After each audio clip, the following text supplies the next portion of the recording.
So extractions can be one of the hardest things you're learning as a dental student or a new dentist. So here is a case example to give you some tips to help you through this process. So first I want you to look at this tooth and think of any considerations that might be involved here. To give you more reference to, this is about a 60-year-old male.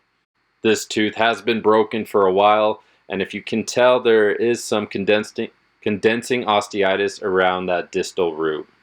So think about how you might go about extracting this tooth and any considerations you might make in this process.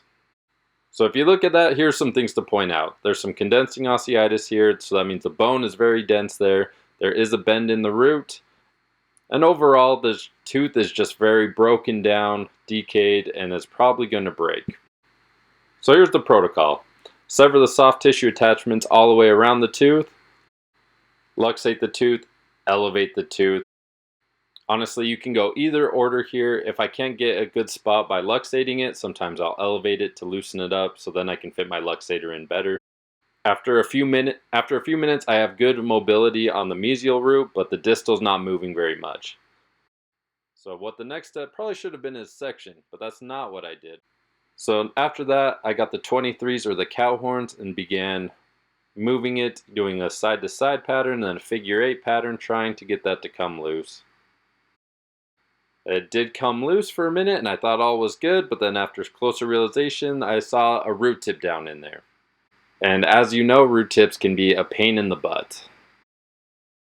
In hindsight, I probably should have sectioned it. That way I could have used the mesial root to luxate or elevate in between them to get more pressure on the distal tooth and start to get that one a little bit more mobile. But that being said, I didn't, and I had to get the root tip out. So here are some instruments you can try when dealing with root tips. I like luxators. If you have one thin enough or one that can reach down there, it works great.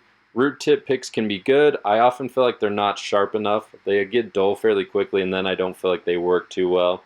The east, west, or flags, or criers as they're called, can be great. I like to try and get as small of east and west as I can. I feel like oftentimes they're too big and they're hard to get down there. Another great tip can be using an endophile. So you're going to want to get as big of endophile as you can. Try and thread it down there into that root tip, and sometimes you can use that to pull the root tip out.